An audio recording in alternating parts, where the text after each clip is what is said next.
한국의 여성들이 얼마나 남성들과 동등한 자격을 갖고 있는지에 관한 기사였어요. 스치듯 봐서 정확하게 기억은 안 나는데 대충 본 걸로는 북유럽 쪽 여자들이 가장 남자와 차이가 없었던 것 같았어요. 우리나라는 아직 남자에 비하면 한참 모자라대요. 세상이 많이 달라져서 남자는 하늘, 여자는 땅이라던 시절을 벗어나긴 했지만 그래도 아직 남자들이 더 힘이 센 건 분명해요. 우리 딸이 어른이 되면 더 좋아지겠지만 아직은 부족한 건 사실이죠. 여자 입장에선 아쉬운 부분이지만 적어도 저희 집에선 그런 아쉬움을 느낄 이유가 없답니다. 저희 집은 여자들의 파워가 압도적으로 더 세거든요. 시어머니를 필두로 저희 친정엄마 그리고 저와 딸까지 누구 하나 만만한 여자가 없답니다. 그러다 보니 때론 내 여자 사이에서 힘겨루기가 벌어지기도 하는데요. 그래도 1등은 역시 저희 시어머니가 아닐까 합니다. 일단 외관으로도 가장 강해 보이시거든요. 실제로 힘도 세시고요. 저희 시아버지보다 더 힘이 세시답니다. 웃자고 하는 얘기가 아니라 정말이에요. 저희 시아버지와 팔씨름을 해서 이기는 걸 직접 봤거든요. 힘도 세고 성격도 강하신 그런 분을 시어머니로 모시고 사는 게 사실 쉬운 일은 아니었어요. 그래도 그 덕에 제가 이만큼이나 살 수 있으니 감사하다고 해야겠죠. 오늘은 저희 집 기센 여자들의 면면에 대해 이야기하려고 합니다. 재밌게 들어주세요. 안녕하세요. 전 서서히 중년의 아줌마로 변신 중인 여자입니다.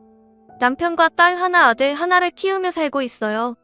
제 또래 유부녀들이 대충 그렇겠지만 저도 남편 때문에 마음고생을 적지 않게 했답니다. 나름 시집살이 비슷한 것도 했고요. 그래도 크게 보면 나쁘지는 않았어요. 그 정도는 각오하고 한 결혼이었거든요. 거기에 비하면 사실 준수한 편입니다. 제가 결혼을 한다고 했을 때 저희 엄마가 진짜 걱정이 많으셨어요. 남편이 모자라서가 아니었어요. 문제는 저희 시어머니셨죠. 상견례장에서 시어머니를 보시고 엄마가 기겁을 하셨답니다. 형님 맞수? 어떻게 이런 데서 다 만난대요? 형님네 가게 옮기고 처음이니 13년 만인가? 너 지우구나? 아이고 세상에 이게 무슨 일이래니? 그래 어떻게 살았어? 얼굴 보니 잘 살았다 싶네. 반갑다 반가워. 분명히 저와 남편의 결혼을 위해 양가 어르신들이 만난 자리인데 놀랍게도 시어머니와 저희 엄마가 아는 사이셨답니다. 두 분이 얼마나 반가워하셨는지 몰라요. 덕분에 결혼 준비에 관한 이야기는 뒷전이었어요. 두 분이 그간 밀린 이야기를 하느라 예약한 시간을 다 쓰고도 부족하셨거든요. 그렇게 만나고 온 뒤 엄마가 내내 밝았던 게 마치 거짓말인 것처럼 걱정을 늘어놓으셨답니다. 사람은 진국인데 근데 저 양반을 시모로 모시고 사는 건 또 다른 문제지. 너 진짜 괜찮겠니? 도대체 왜 그래? 아까는 그래도 반갑다며 죽고 못 살더니 왜 이제 와서 걱정하는 말투인 건데? 말했잖아. 사람은 좋아. 시장 상인들 안 좋은 일 당하면 누구보다 앞장서서 막아주고 싸워주고. 사실 엄마도 그 형님 덕 많이 봤지. 그럼 좋은 분이라는 거네. 근데 뭐가 걱정인데? 사람은 좋은데 워낙 대가 센 양반이라 내가 시집 들어가서 그 귀에 들려 고생하지 않을까 싶어 그러는 거지. 엄마 맘이란 게 그런 거다. 엄마가 그런 걱정을 하시는 이유가 있었어요. 엄마가 4년 가까이 시어머니를 옆에서 보고 살았대요. 가족만큼은 아닐지 몰라도 그래도 알 만큼은 안다는 뜻이었죠. 그럴 수밖에 없었어요. 두 분이 같은 시장에서 바로 옆에 붙어서 같은 업종의 장사를 하셨답니다. 덕분에 초반에 엄청 싸웠대요. 시작은 제가 초등학생이던 때였어요. 저희 부모님이 이혼을 하셨어요. 아빠가 이상한 분은 아니셨는데 두 분이 잘 안 맞으셨대요. 그래서 결국 이혼을 선택하시고 엄마가 저와 동생을 키우시게 됐어요. 요즘 그런 일이 일어나면 매달 양육비를 주는 식으로 자식의 양육을 대신하겠지만 두 분은 그런 것 대신 목돈을 주는 걸 택하셨대요. 제가 알기론 아빠가 거의 전 재산을 엄마한테 넘기신 걸로 알고 있어요. 두 자식을 키우려면 그래야 한다는 판단이셨죠. 그렇다고 그 돈을 마냥 앉아서 쓸 수만은 없었답니다. 아이가 둘이니 들어갈 것도 많은데 뺏으기만 해서는 답이 없었죠. 그래서 선택한 것이 콩나물 국밥집이었어요. 왜 콩나물 국밥집을 하셨는지는 몰라요.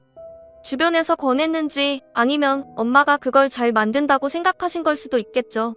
아무튼 그렇게 업종을 정하고 한 시장 상가에 들어갔는데 그때부터 문제가 불거졌어요. 저희 가게에서 얼마 떨어지지 않은 곳에 이미 콩나물 국밥집이 있었답니다. 그게 바로 시어머니가 하시던 가게였어요. 엄마보다 5, 6년 먼저 시장에 들어온 시어머니가 이미 자리를 잡고 있는데 동일한 메뉴를 들고 들어온 엄마가 시어머니 눈엔 굳게 보이진 않았겠죠. 따지고 보면 당연한 일이었어요. 같은 메뉴를 지는 가게를 열지 말라는 법은 없지만 상도이로 보면 그건 아니니까요. 시어머니가 심성이 여린 사람이었다면 벙어리 냉가슴을 혼자서 알았겠지만 시어머니가 어디 그럴 분이실까요? 하고 싶은 말이라면 일단은 내뱉고 보시는 분인데요. 당연히 저희 엄마가 간판을 내걸자마자 득달같이 달려오셨대요. 이게 무슨 경우 없는 짓이야. 누우면 코 닿을 만한 곳에 콩나물 국밥집이 있는 게 안 보인 것도 아닐 테고. 사람이 그러면 못 써? 상도이라는 것도 몰라.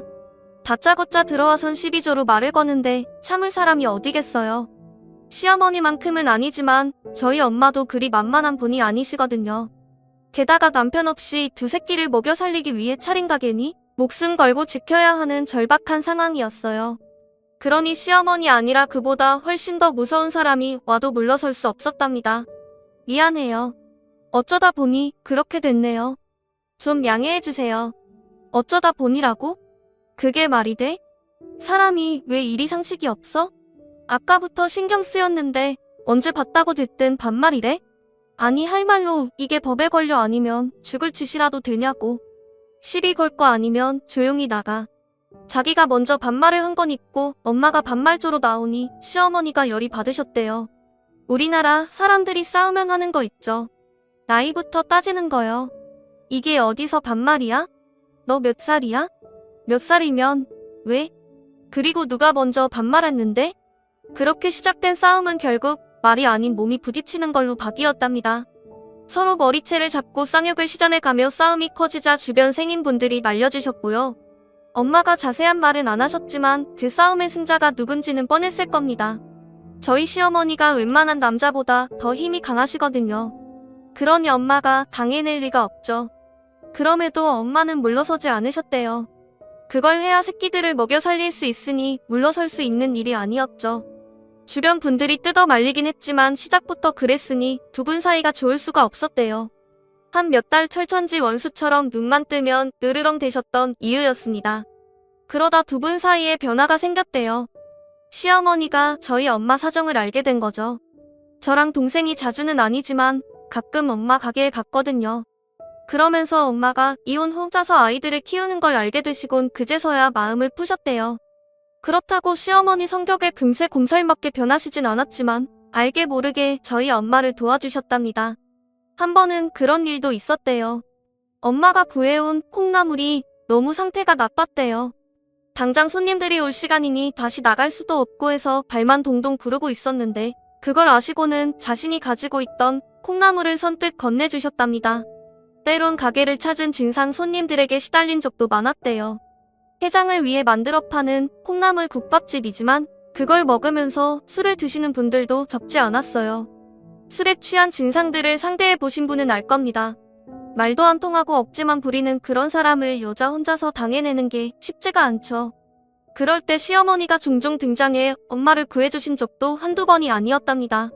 그러니 말은 안 해도 얼마나 고마웠겠어요. 그때부터 엄마가 시어머니에게 많이 의지를 하셨대요.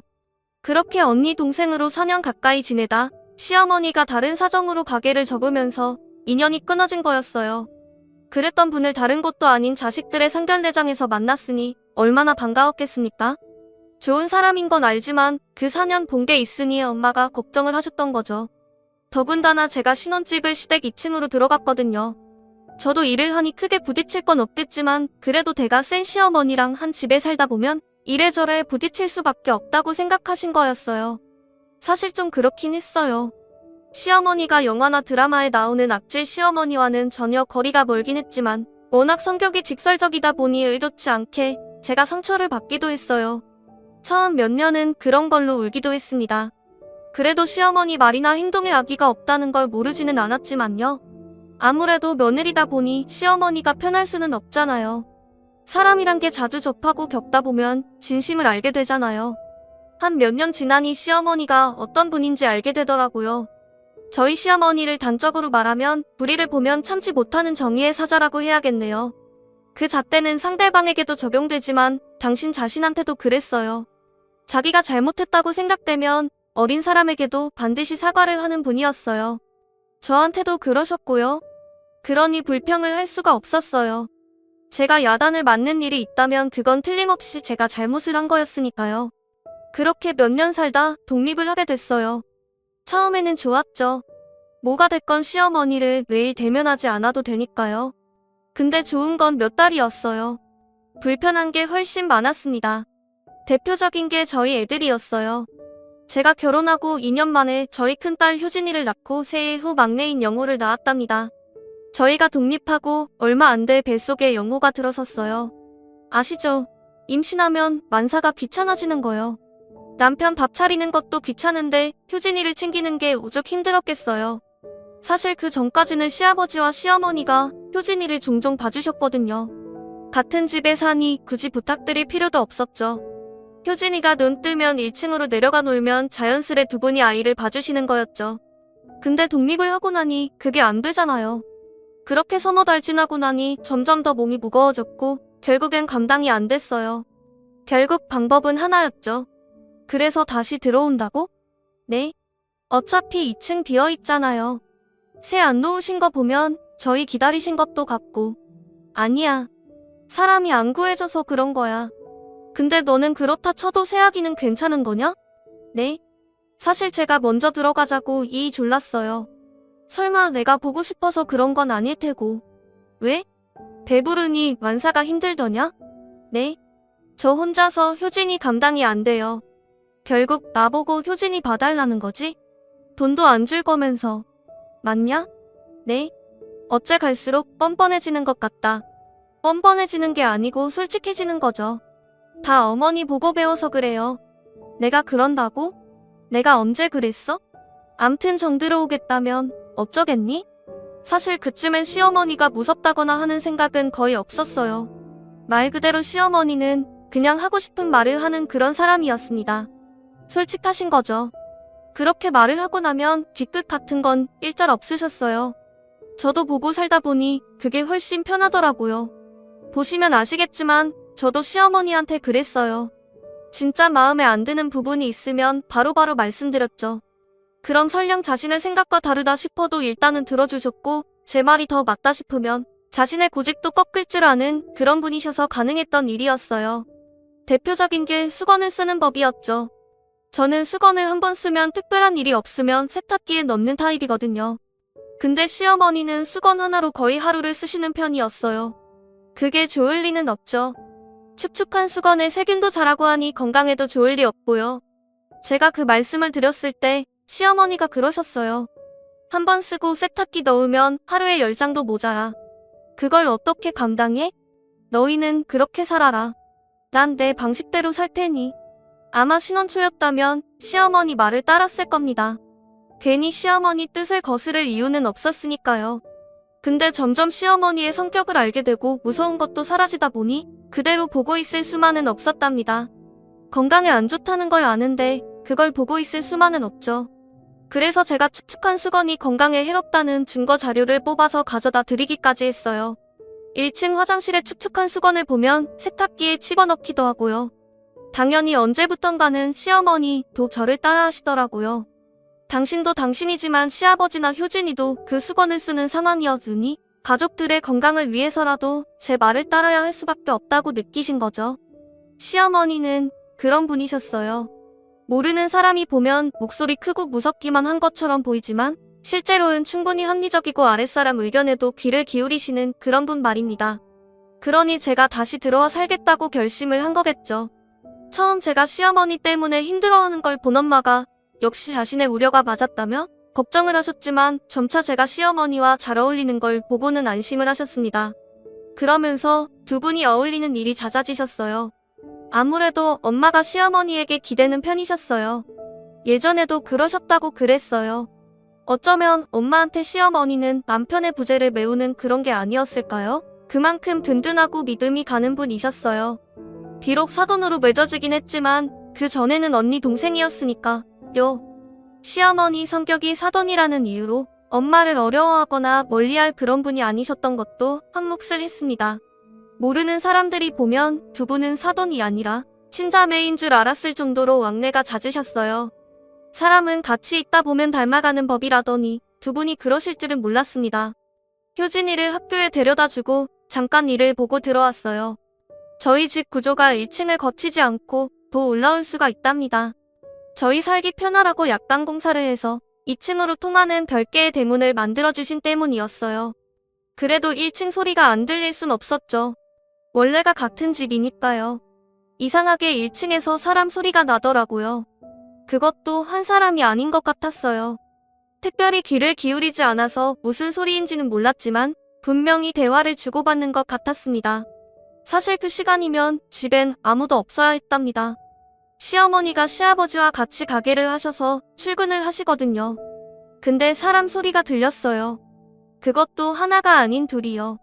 자세히 들어보니 한 분은 시어머니셨어요. 저희 시어머니가 원체 목소리가 크신 분이라 몰라보는 게 더 이상하거든요. 근데 다른 한 분이 더 계셨어요. 시어머니가 일이 있어 들어오신 거라 생각했죠. 가끔 그러실 때도 있어서요. 더군다나 손님이 계신 것 같아 내려가지 않으려고 했는데 이상하게 나머지 목소리가 귀에 익었어요.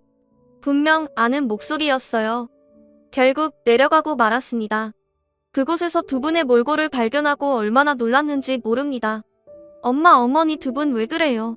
무슨 일이에요? 그때 두 분 연세가 이미 60을 넘기신 때였어요. 시어머니가 저희 엄마보다 3살이 많았으니 시어머니는 60대 중반이었죠. 그런 두 분이 어디서 싸우기라도 한 것처럼 엉망이 되어 있었습니다. 처음에는 두 분이 싸운 거라고 생각했어요. 시어머니는 코피를 흘리셨는지 휴지로 한쪽 코를 막고 계셨고 엄마는 계란으로 눈두덩이를 비비고 있었거든요.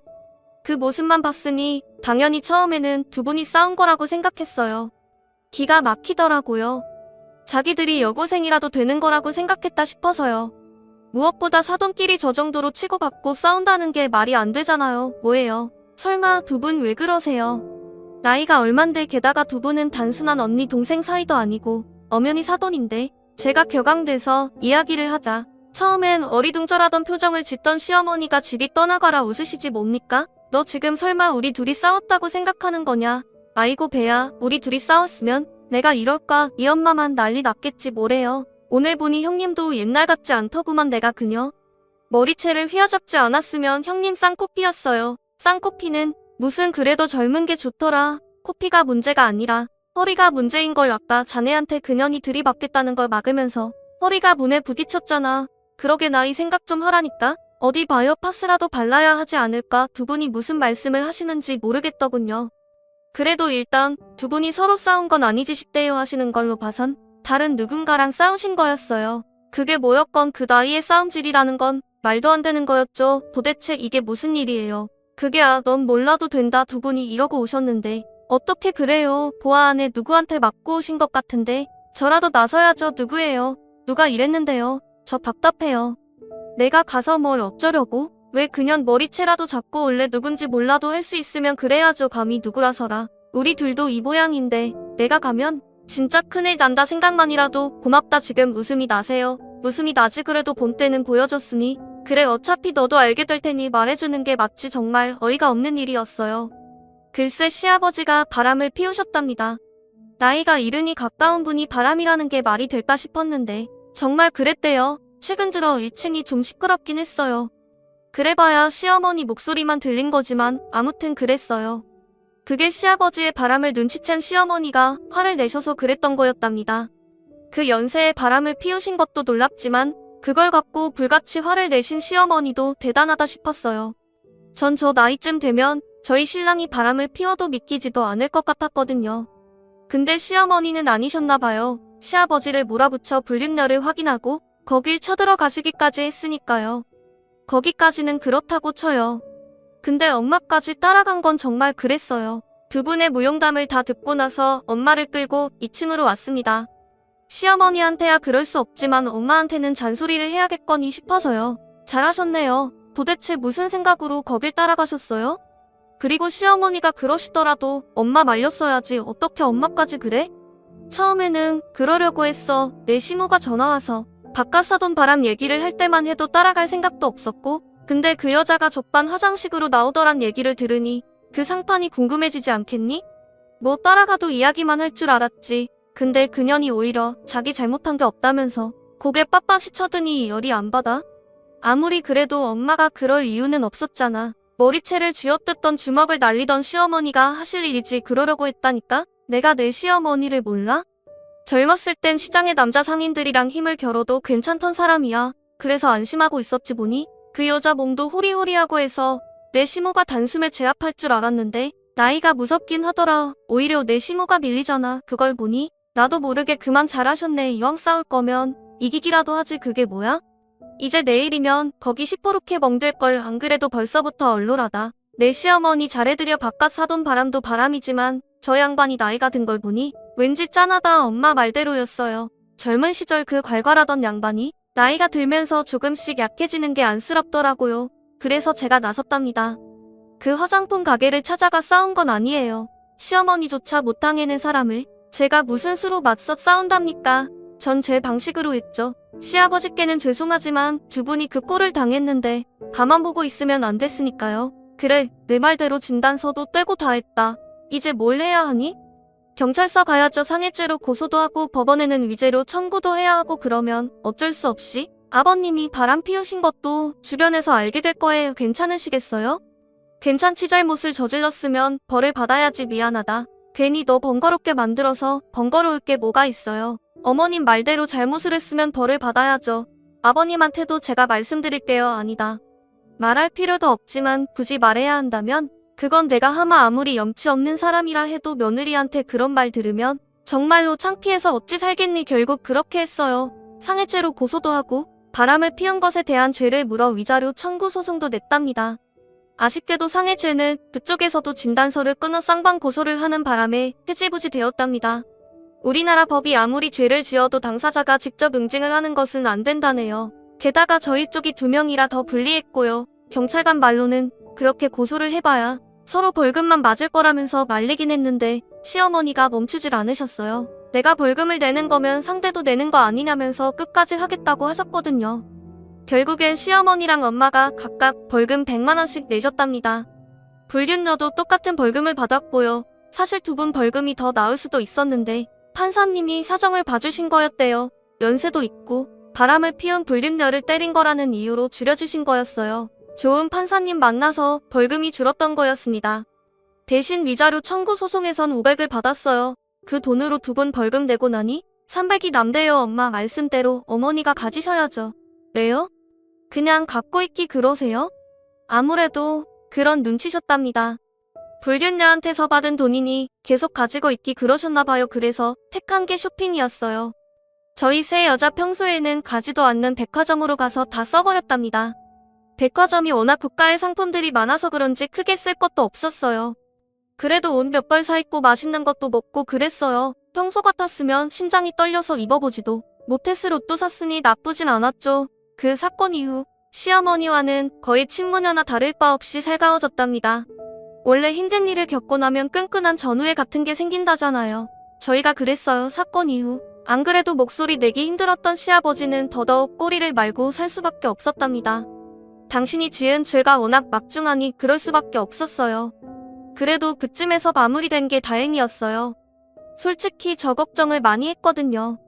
시어머니 성격에 당장에 이혼을 한다실 줄 알았습니다. 그래도 그러진 않으셨어요.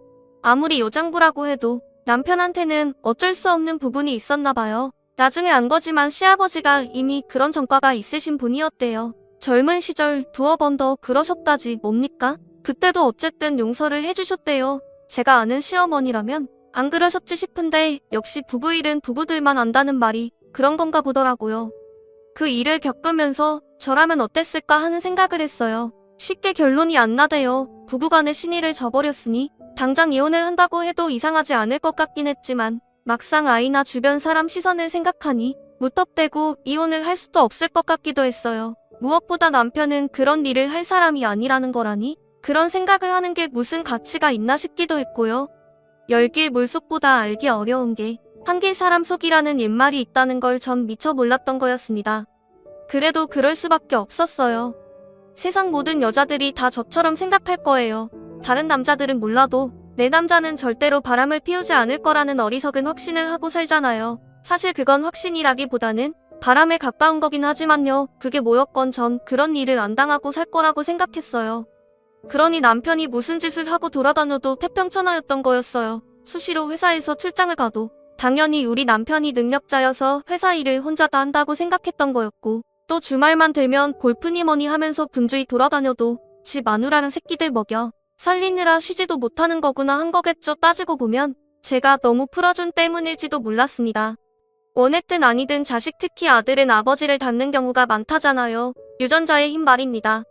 외적인 것뿐만 아니라 성향이나 특성 같은 것도 닮는 법이거든요. 저희 영우 커가면서 하는 짓이 꼭 남편을 닮아가는 걸 보면서도 전 시아버지 행동을 남편이 따라할 거라고는 생각 안 한 게 멍청한 거였어요. 제가 그린 천하태평이었던 게 시어머니 눈에는 조금 위험해 보였나 봐요. 상진이는 아침부터 또 나가더라. 아침에 차 소리 나던 게 상진이 맞지?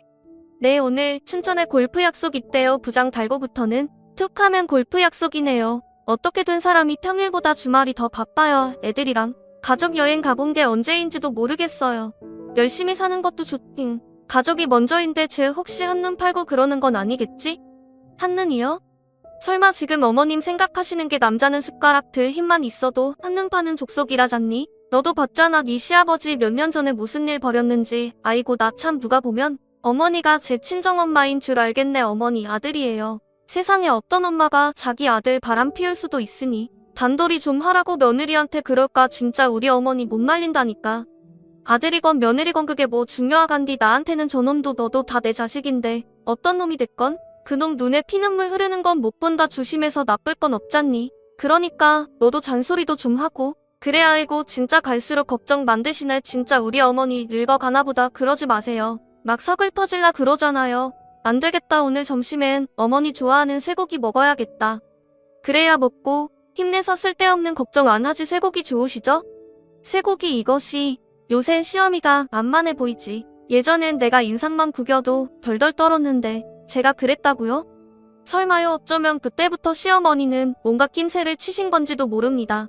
그래서 며느리인 저한테 슬며시 기띔을 해주신 것일 수도 있겠죠. 그게 아니라면 촉 같은 거였겠죠. 정확히 물증은 없지만 뭔가 찝찝한 감 같은 거요. 시아버지가 그러시는 걸 보고 겪으면서 그런 쪽에 감이 생기신 걸지도 몰랐어요. 근데 저는 아니었죠. 남편이 그럴 거라고 생각하지도 않았고 그런 낌새도 없었으니까요. 제가 무딘 여자라서 그런 게 아닙니다. 남편과 그 여자는 정말로 철두철미했어요. 제가 눈치챌 그 어떤 흔적도 남기지 않았으니 제가 당할 수밖에 없었답니다. 우리 둘째가 남편의 휴대폰을 물에 빠뜨리지 않았다면 전 끝까지 몰랐을 거예요. 어느 주말이었어요. 간만에 아무 약속도 없던 남편이 하루 종일 소파에 뒹둥거리다가 사우나를 한다고 집을 나섰어요. 그러다가 핸드폰을 깜빡하고 갔습니다. 어느 때라면 언제 회사에서 연락이 올지 모른다면서 항상 들고 있었는데 그날은 주머니에서 빠진 걸 몰랐던 모양이었어요. 사실 그래봐야 무슨 일이 있겠습니까? 주말 한두 시간 핸드폰을 확인 안 한다고 큰일이 날 이유도 없죠. 저도 남편의 핸드폰을 보고도 아무 느낌이 없었고요. 근데 애들은 아니죠. 지 누나는 핸드폰을 사주면서 왜 자긴 안 사주냐던 둘째 놈이 아빠가 핸드폰을 소파에 두고 간 걸 보고는 잽싸게 들고 갔답니다. 보나 마나 게임을 하기 위한 거였죠. 남편의 폰과 제 폰에 자기가 하던 게임을 깔아놓고 하루에 30분씩 게임을 했거든요. 물론 정해진 시간은 그게 전부였습니다. 애들 게임은 요즘 부모들에겐 최악의 적이니까요. 그래서 언제나 툴툴대지만 어쩔 수 없는 일이겠죠. 혹시나 제가 보면 못하게 할 게 뻔하니 그걸 들고 화장실로 숨었답니다. 제 눈이 안 닿는 곳이 거기니까 그런 거겠죠. 근데 시간이 너무 걸리니 효진이가 퇴근을 했답니다. 화장실이 급한데 둘째가 나오지 않으니 난리를 부렸나 봐요. 그래서 문을 열다가 실수로 변기에 남편의 핸드폰을 빠뜨렸고요. 사실 별일 아니었어요. 요즘 나오는 핸드폰 대부분은 방순이 물에 빠진다고 해도 별 문제가 아니거든요. 엄마, 영우가 아빠 핸드폰 변기에 빠뜨렸어. 딸이 그걸 보고 신난 듯 저를 부르대요. 얼른 가봤더니 둘째가 잔뜩 기죽은 표정으로 핸드폰을 들고 있었습니다. 뭘 했는지는 안 봐도 알 일이 없죠. 너 또 엄마 몰래 게임했지? 그러면 돼. 안 돼, 안 돼. 이런 일 생기면 어떻게 하는 줄 알지? 너 이번 주 동안 게임 못하는 거다, 엄마. 아무리 불쌍한 표정을 지어봤자 소용이 없었습니다. 그런 룰을 지키지 않으면 자기만 손해라는 걸 확실히 알아야 했으니까요. 그러니 아들도 더 이상 항의를 하지 않았던 거죠. 근데 남편은 애도 아닌데 그걸 몰랐던 건가 봅니다. 사실은 몰랐던 게 아니죠. 아들이 핸드폰을 들고 화장실에 숨는 것으로 제 눈을 피할 수 있다고 생각한 것처럼 남편도 제 눈을 피해 나쁜 짓을 저지를 수 있다고 믿은 거였습니다. 그러나 그게 어디 가능하답니까? 세상엔 영원히 감출 수 있는 비밀은 없는데요. 아들의 손에서 빼앗은 남편의 핸드폰을 열심히 닦았어요. 아무리 방술하지만 변기에 빠졌으니 안 닦을 수가 없었습니다. 그때 핸드폰이 반짝였어요. 문자 메시지가 수신되었다는 알림이었죠. 제가 특별히 남편 폰을 들여다보는 사람은 아니지만 그렇게 오는 것까지 나 몰라라 할 수는 없었습니다. 그 문자를 확인하는 순간 정말로 손이 떨려서 핸드폰을 떨어뜨릴 뻔했습니다. 알지? 언제나처럼 이 메시지는 10초 후에 삭제하는 거 괜히 걸려서 경치지 말고 진짜 나처럼 자기 생각해주는 여자 없다니까? 40년 이상을 살면서 단언컨대 그 순간만큼 놀랐던 적은 없었습니다. 단 한 번도 의심하지 않았던 남편의 배신을 직접 눈으로 목격하는 것만큼 더 놀라운 일이 또 뭐가 있겠어요. 심장은 콩쾅대고 호흡은 가빠졌습니다. 다리에 힘이 풀려서 서 있기조차 힘들 지경이었습니다. 마냥 그렇게 바보처럼 있을 순 없었어요. 언제 남편이 돌아올지 모르는 상황이었기 때문이었죠. 생각하고 또 생각했습니다. 당장 핸드폰을 남편에게 들이밀고 추궁하는 것이 나은지 아니면 좀 더 확실한 증거를 찾는 것이 유리할지 말입니다. 일단은 그 문자를 사진으로 찍어두는 것부터 시작했어요. 저희 엄마랑 시어머니가 그토록 좋아하던 막장 드라마를 어깨너머로 본 것이 적잖이 도움이 되었습니다. 그런 걸 보면 남편의 불륜을 보고도 태연하게 행동하는 여자들이 넘쳐났으니까요. 제대로 된 증거를 잡기 전까지는 세상 다정한 아내를 연기하는 그 여자들의 목적이 물론 대부분보다 많은 일자료를 받기 위한 연극이라는 게 저와 다른 거였지만요. 사실 무서운 게 더 컸습니다.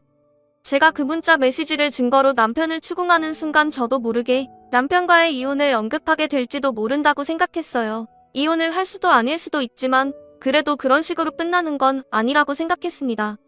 그래서 돌아온 남편 앞에서 아무렇지 않은 척 연기를 했던 거예요. 그래도 진정이 안 되는 건 어쩔 수 없더군요. 나태지가 뭐 좀 갖다 달래. 잠깐만 갔다 올게. 저녁은 애들이랑 짜장면 시켜 먹어. 미안. 계속 남편을 보며 연극을 할 자신이 없었어요. 그래서 친구 핑계를 대고 집을 나섰답니다. 근처 카페에 자리를 잡고 생각을 정리해 보려고 애썼어요. 인터넷에 불륜 남편 대처법이란 글자를 썼다 지우기 수십 번 반복했지만 여전히 답을 찾을 수 없었어요. 어디는 이혼을 하라고 그러고 또 어디는 한 번만 봐줘라 그러대요. 공통적인 것이 있다면 제대로 된 증거를 찾기 전까지는 남편에게 내색을 하지 말라는 것이었습니다. 그런 글을 봤거든요. 자기도 남편의 불륜을 알고 놀라서 응급결에 남편을 족쳤는데 남편이 끝끝내 발뺌을 했대요. 덕분에 확증도 없이 남편을 의심한 의부증 환자로 몰려 정작 이혼을 할 때는 위자료를 제대로 받지 못했다면서요.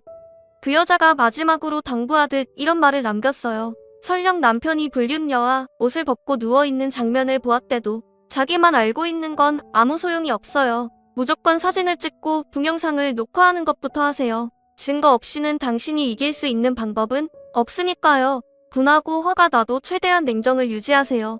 그러지 못했던 바보가 바로 저입니다. 솔직히 무슨 뜻인지는 알겠더라고요. 근데 머리로 아는 것과 가슴으로 느끼는 건 별개잖아요. 남편의 불륜을 확인한 상황에서 그 여자의 말대로 냉정을 유지하는 게 가능하기는 한 걸까요? 다른 분은 모르겠지만 저는 그게 잘 안 됐어요. 무엇보다 증거를 확보하라는데 제가 무슨 수로 그걸 할 수 있겠습니까? 남편의 뒤를 미행할 수도 없고 그렇다고 흥신소 같은 데다 의뢰를 할 수도 없는데요. 제가 본 문자처럼 남편은 모든 증거를 그 즉시 삭제하는 용의주도한 사람이었어요. 그러니 증거라고는 제가 찍어놓은 그 문자 하나가 전부였어요.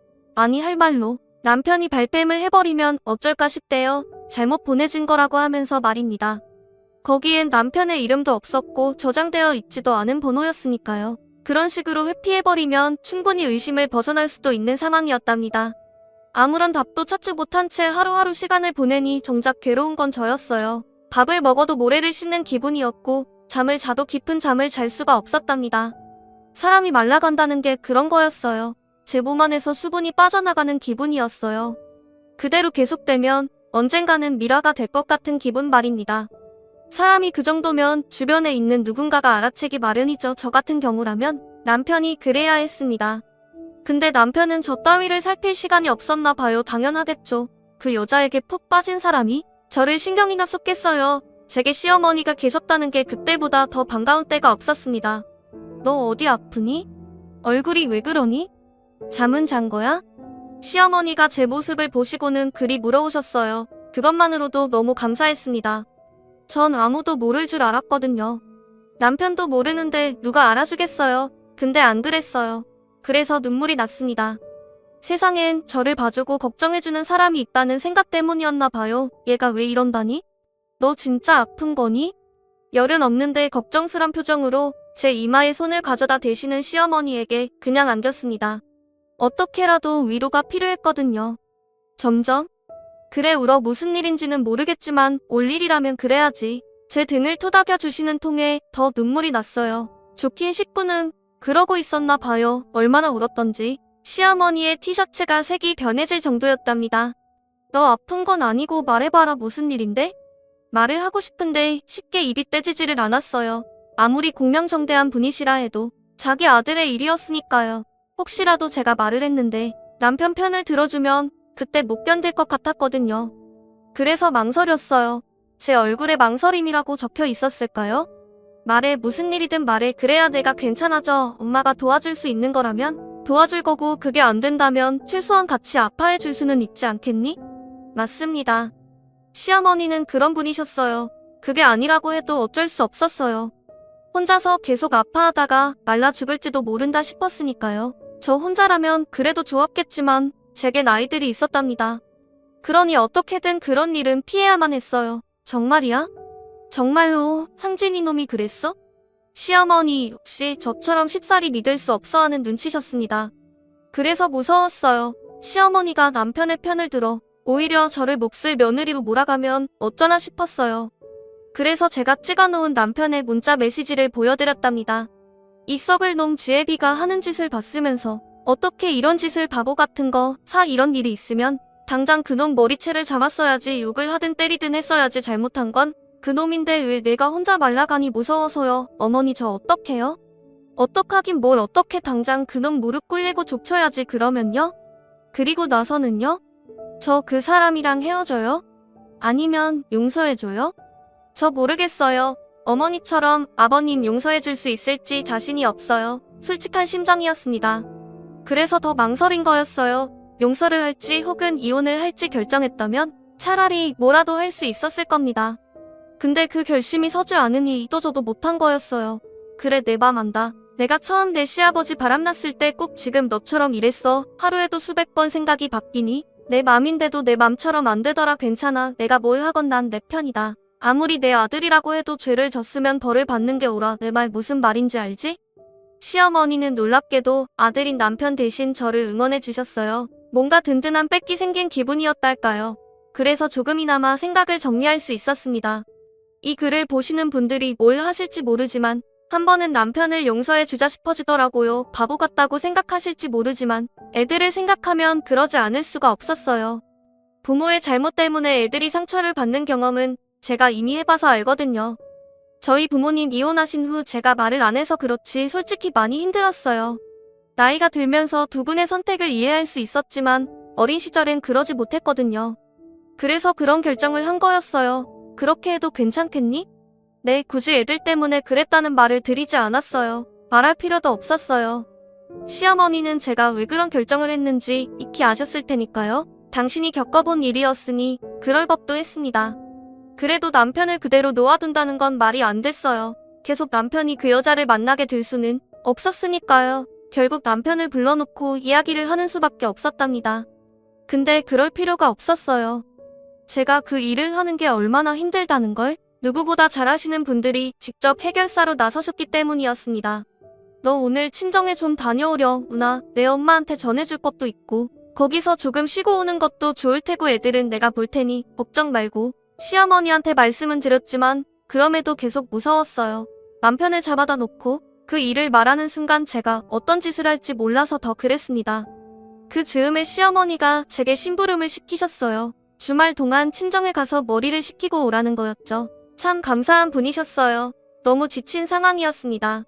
그래서 친정에 갔는데 엄마가 없더라고요. 대신 메모장 하나가 있더군요. 엄마가 급한 일이 생겨서 공주 삼촌에 좀 다녀와야 돼. 내 시어머니가 전화하셨더라.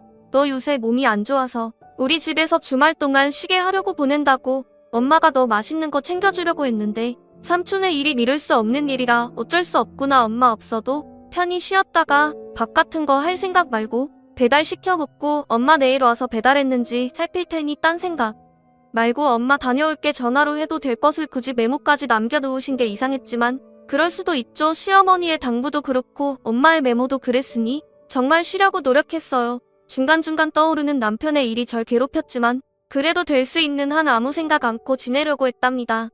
제가 그러는 사이 저희 집에서는 난리가 나고 있는 것도 몰랐네요. 사실 정확히 무슨 일이 일어났는지는 몰랐어요. 다만 제가 다시 집으로 돌아갔을 때 남편이 제 앞에 무릎을 꿇었던 걸 봐선 제가 모르는 굉장한 일이 벌어졌다는 짐작은 할 수 있었답니다. 미안해. 진짜 내가 이런 말 하는 것도 염치 없다는 건 알아. 당신이 어떤 결정을 내리든 군말 없이 따를게. 미안하다. 내가 진짜 쓰레기였어. 그 말이 전부였어요. 남편은 자신의 불륜을 내게 고백하고 제 처분만 기다리는 모습을 보여줬습니다. 어떻게 해서 그 관계가 시작됐는지 얼마나 오랜 관계인지도 말하지 않았어요. 저 역시 묻지 않았습니다. 들어봤자 마음만 아플 얘기였으니까요. 내가 어떤 결정을 내려도 괜찮다는 거지? 이혼을 원하면 그렇게 해준다는 거지? 고개만 끄덕이대요. 이미 마음은 정해져 있었습니다. 다만 남편에게는 그에 합당한 벌이 내려져야 한다는 생각은 했습니다. 만 어떻게 해야 할지를 몰랐던 것 뿐이었어요. 그 방법이 생각날 때까지 처벌을 유예했습니다. 만 사실 그럴 필요가 없었습니다. 죄에 대한 처벌은 이미 내려져 있었거든요. 제 짐작이 틀리지 않다면 그걸 행한 사람은 시어머니와 엄마였어요. 한 달쯤 지났을 때였나 봅니다. 저희 집으로 우편물이 하나 날아왔어요. 시어머니 앞으로 온 것인데 제가 그걸 봐버렸습니다. 청소를 하다 보게 됐어요. 일반 고지서라면 안 봤을 텐데 겉면에 땡땡지방법원이라고 적혀 있어서 안 볼 수가 없었습니다. 거기에 시어머니의 이름이 있었고요. 가택침입 및 기물 파손에 대한 혐의로 벌금 300만 원의 약식 기소되었다는 내용이 더군요. 당 약식 명령 고지서를 받은 날로부터 7일 이내에 피고인, 그러니까 저희 시어머니의 1위는 정식 재판을 청구할 수 있다는 내용이었습니다. 뭔가 머리를 세게 두드리는 느낌이었어요. 불현듯 예전에 시어머니와 엄마가 시아버지의 불륜녀를 찾아간 일이 떠오르대요. 아무리 봐도 그런 느낌이었어요. 그럼 상대는 불을 보듯 뻔하겠죠. 시어머니가 집에 오시자마자 붙잡고 물었어요. 이거 뭐예요? 얘가 어디서 뭘 보고 아무것도 아니다. 그냥 시비가 좀 있었어. 넌 신경 쓸 것 없다. 그리고 이거 받아라. 시어머니가 내미신 건 유언장이었습니다. 자신들이 죽은 후 이 집은 저와 저희 두 아이들에게 증여한다는 내용이었습니다. 정작 자신의 아들인 남편은 제외되어 있더군요. 어머니 이게 뭐예요? 뭐긴 유언장이지 잘 갖고 있어. 그 몹쓸 놈이 정신 차리지 않는 이상 이 유언장이 고쳐질 일은 없을 거다. 그 놈도 동의한 거니까 그리 알고 모든 게 명확해지대요. 시어머니와 저희 엄마가 또 사고를 치신 거더라고요. 그리고 남편에게는 그런 식으로 엄포를 하셨고요. 근데 아무리 물어도 대답을 안 해주시대요. 저희 엄마한테 물어도 자기는 모른다고요. 분명히 두 분이 남편의 불륜녀 집에 쳐들어가 생난리를 친 것 같은데 말입니다. 언젠가는 진위를 확인할 수 있겠죠. 그렇게 남편의 바람은 막을 내렸습니다. 요새 남편은 퇴근하기 무섭게 집에 들어오고 있어요. 주말엔 언제나 아이들과 함께고요. 그게 진심인지 아닌지는 모릅니다. 그래도 일단은 좋은 일이니 그런가 하는 중이에요. 이 모든 게 두 분의 작품이지 싶은데 그게 맞다면 참 대단하신 거죠. 이런 분들을 엄마로 모시고 있다는 게 어디 그리 흔한 일이겠어요. 그래서 한편으론 불행한데 또 한편으론 행복한 감정으로 살고 있는 중입니다. 어쩌겠어요. 살다 보면 나아지지 않을까요? 그렇게 생각하며 남은 날들을 살아보겠습니다. 감사합니다. 오늘 이야기 어떻게 들으셨나요? 저는 오늘 이야기를 다 듣고 보니 어쩌면 시어머니께서 굉장한 고단수는 아닐까 싶었습니다. 결국엔 화난 며느리의 마음을 진정시키고 아들과의 이혼을 막으셨으니 말이에요. 물론 의도적으로 행동하신 건 아닐 테고 원래부터 정의로운 분이셨으니 마음이 시키는 대로 행하신 거겠죠. 남편과의 관계는 한번 깨어진 그릇과 같지만 시어머니와 친정어머님 덕에 깨진 그릇 잘 이어붙이셨으니 남은 생은 화목하게 잘 사셨으면 좋겠습니다. 오늘의 사연은 여기까지입니다. 감사합니다.